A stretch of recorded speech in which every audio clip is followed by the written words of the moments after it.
about the generations, did you find some difference between people older than younger, willing to access and to watch the games? So we did find two interesting facts or insights. The first one is that, of course, and you would have expected that, the younger generation is expecting and planning to watch a lot of the content on social networks. So they will not go to live TV, the regular channels. They will go to Instagram, YouTube, TikTok, and watch it in social media without paying. The second factor is that the younger generation, also from an economic perspective, want to consume only parts of the content, meaning they do not want to subscribe to a channel for the entire tournament. They would like to see specific games, and even more so, not specific games, to the level of maybe part of the game. So the notion of subscribing in a way that we call in pieces, meaning only very small parts of the available content, is a growing trend.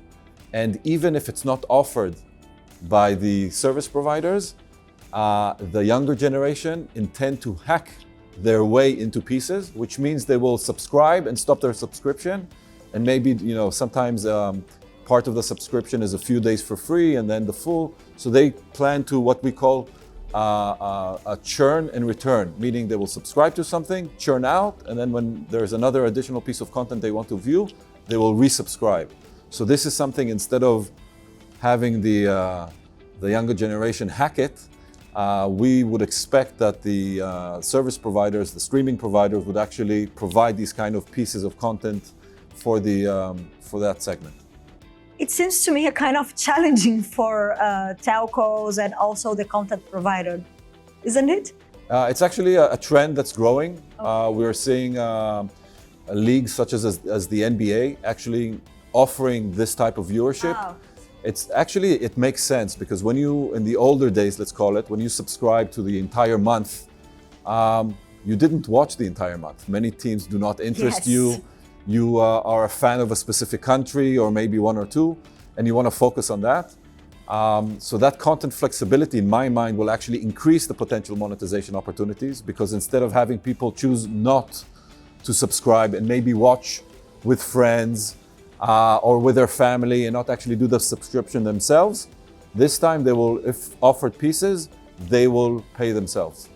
And does it open an opportunity for new technologies? And by that I mean the Metaverse, augmented reality, virtual reality.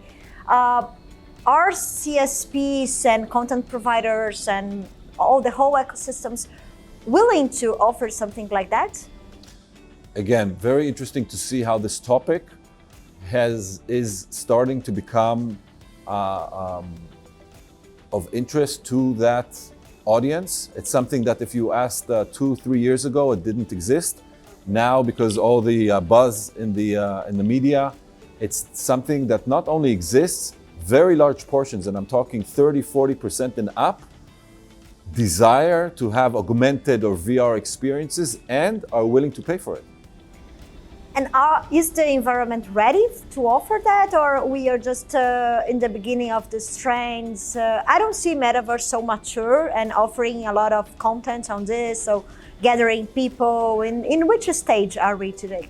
So from a technology perspective, I believe we're there. The problem is not the capability of the technology. The problem more is the adoption of the users and the available devices and the penetration of the devices into the larger population. So yes, Oculus is a device that's already known and already now launching its third generation, but not many people have it to the extent that FIFA or the service providers can actually have a large segment to sell to. But it's something that they should understand that there is a demand for, and it's actually time for them to create the bundles with a device manufacturer. In the same way they sell a device with a plan, they can sell augmented reality device or virtual reality device with a special plan, and people want it. And the experiences that these new devices bring will definitely take viewing to the next level. But it takes a whole ecosystems to be ready. Yeah, the ecosystem it's a kind of more complicated than just have the network ready, right? It's definitely, it's the device manufacturers, it's the content providers, it's the network. For the VR and AR experiences to work, you need a very stable and fast network. So it's not just the network that needs to be available, enough devices need to be sold in the market, and of course the content for the devices has to be ready. That needs to be, that's the ecosystem that we're waiting for to evolve.